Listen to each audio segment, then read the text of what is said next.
দখলদার ইসরায়েলি বাহিনী এবং ফিলিস্তিন পুরোদমে যুদ্ধ চলছে। পাশাপাশি সারা পৃথিবী এখন তৃতীয় বিশ্বযুদ্ধের দ্বার প্রান্তে।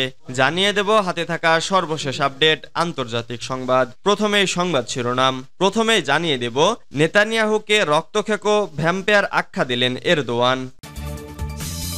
এরপর জানিয়ে দেব ইরান সীমান্ত রক্ষাকারী বাহিনীর গুলিতে 4 পাকিস্তানি নিহত। এদিকে দ্বিতীয় তদন্ত রিপোর্টে রাইসির হেলিকপ্টার দুর্ঘটনা নিয়ে যা জানা গেল। আরও জানিয়ে দেব পশ্চিম তীরে গাড়ি চাপা 2 ইসরায়েলি সৈন্য নিহত। সর্বশেষ জানিয়ে দিব উত্তর কোরিয়ার বিরুদ্ধে মিসাইল ছোড়ার অভিযোগ। এতক্ষণ শুনছিলেন সংবাদ শিরোনাম, এবারে বিস্তারিত। তবে অনুরোধ থাকবে ভিডিওটিতে একটি লাইক করবেন এবং কমেন্ট করে জানিয়ে দিবেন কোন জেলা থেকে আপনি আমাদের এই ভিডিওটি দেখছেন। নেতানিয়াহুকে রক্তখোর ভ্যাম্পায়ার আখ্যা দিলেন এরদোয়ান।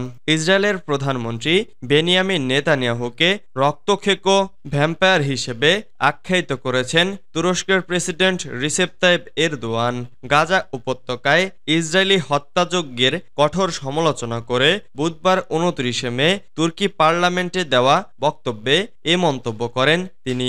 এরদোয়ান বলেন, আন্তর্জাতিক সম্প্রদায় ইসরায়েলের প্রধানমন্ত্রী বেনিয়ামিন নেতানিয়াহুর বর্বরতা প্রত্যক্ষ করেছে, যিনি মানসিকভাবে অসুস্থ, পাগল, সাইকোপ্যাথ। নেতানিয়াহু একজন ভ্যাম্পায়ার যিনি রক্ত খেয়ে বেঁচে থাকেন। নিজেদের নীরবতার মধ্য দিয়ে ইউরোপীয় রাষ্ট্র ও সরকার প্রধানরাও ইসরায়েলের এই ভ্যাম্পায়ারিজমে জড়িত হয়ে পড়েছেন।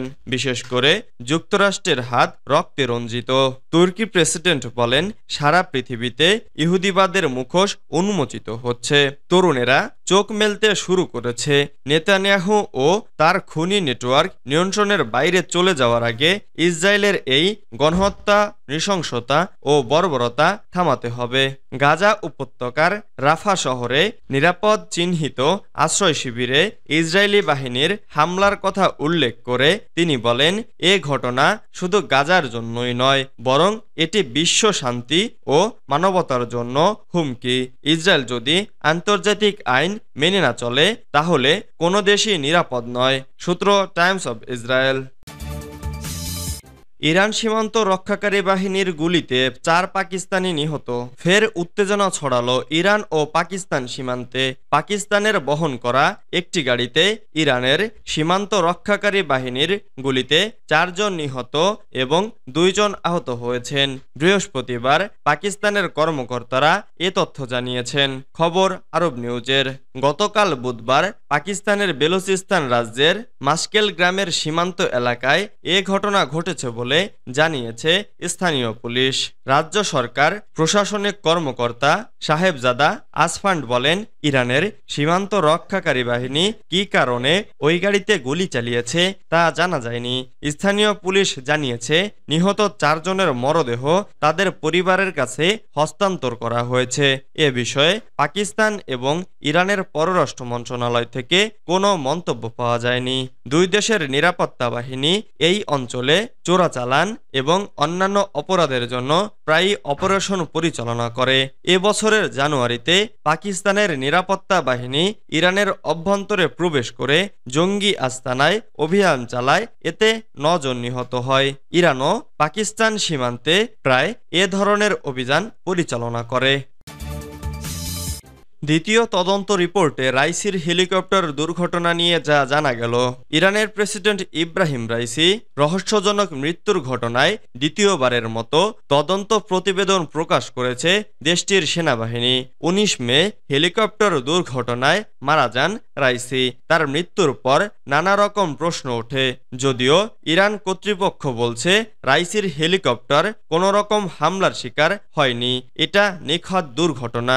এ ঘটনা নিয়ে দ্বিতীয়বারের প্রকাশ করা তদন্ত রিপোর্টেও ইরান দাবি করছে রাইসির হেলিকপ্টার দুর্ঘটনার বেলায় কোনো নাশকতার খবর পাওয়া যায়নি, কোনো রকম সাইবার হামলাও হয়নি।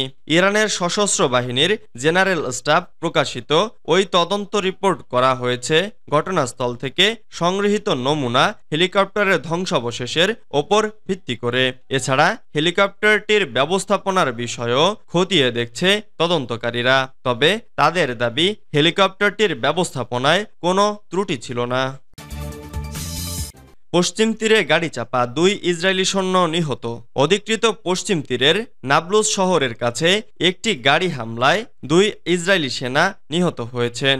বৃহস্পতিবার ভোরে ইসরায়েলি সেনাবাহিনী একথা জানিয়েছে। সেনাবাহিনী এর আগে বুধবার নাবলুসের বাইরে একটি ইসরায়েলি বসতির কাছে একটি গাড়ি হামলার কথা জানিয়েছিল। পরে জানানো হয় হামলায় সৈনিক এলিয়া হিলেল এবং ডিয়েগো শাসিবা হারসাজ নিহত হয়েছে। উভয়ের বয়স 20 বছর এবং তাদের কেফির ব্রিগেডের সদস্য হিসেবে শনাক্ত করা হয়। তাদের গাড়ি চাপা দিয়ে হত্যা করা হয়। ইসরায়েলি মিডিয়া জানায় সেনাবাহিনী হামলার জন্য দায়ী অপরাধীদের জন্য অভিযান শুরু করেছে। গাজায় হামাসের বিরুদ্ধে ইসরায়েলের যুদ্ধের পটভূমিতে পশ্চিম তীরে সহিংসতা ছড়িয়ে পড়েছে। হামাস পরিচালিত অঞ্চলের স্বাস্থ্য মন্ত্রণালয় জানায় ইসরায়েলের প্রতিশোধমূলক আক্রমণে গাজায় কমপক্ষে 36,171 জন নিহত হয়েছে, যাদের বেশিরভাগই নারী ও শিশু। যুদ্ধ শুরু হওয়ার পর থেকে পশ্চিম তীরে সহিংসতা বেড়েছে। ফিলিস্তিনি কর্মকর্তাদের মতে 7 অক্টোবর থেকে ইসরায়েলি সেনা বা ইহুদি বসতি স্থাপনকারীদের হামলায় পশ্চিম তীরে অন্তত 519 জন ফিলিস্তিনি নিহত হয়েছে। ইসরায়েলের সরকারি পরিসংখ্যানের এএফপির সমীক্ষা অনুসারে বুধবারের গাড়ি হামলায় 2 জন সহ এ সময়ে পশ্চিম তীরে কমপক্ষে 12 জন ইসরায়েলি নিহত হয়েছে। সূত্র বাবস। উত্তর কোরিয়ার বিরুদ্ধে মিসাইল ছোড়ার অভিযোগ। আবারও উত্তর কোরিয়ার বিরুদ্ধে ব্যালিস্টিক মিসাইল ছোড়ার অভিযোগ তুলেছে দক্ষিণ কোরিয়া ও জাপান। আজ বৃহস্পতিবার 30 মে এক প্রতিবেদনে এমনটা জানিয়েছে বার্তা সংস্থা রয়টার্স ও এপি। দক্ষিণ কোরিয়ার অভিযোগ, আজ অন্তত 10টি স্বল্প পাল্লার ক্ষেপণাস্ত্র ছুড়েছে পিয়ংইয়ং, যা প্রায় 350 কিলোমিটার উড়ে গিয়ে দেশটির উত্তর পূর্বাঞ্চলীয় উপকূলের সমুদ্রে পড়ে। এদিকে জাপানের বিশেষ অর্থনৈতিক অঞ্চলের কাছাকাছি জায়গায় মিসাইল ছোড়ায় ইতোমধ্যেই প্রতিবাদ জানিয়েছে টোকিও। উত্তর কোরিয়ার কঠোর সমালোচনা করেন জাপানের প্রধানমন্ত্রী ফুমিও কিশিদা।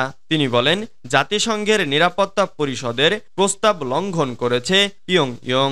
যদিও এ ঘটনায় এখনো কোনো হতাহতের খবর পাওয়া যায়নি। সূত্র AM।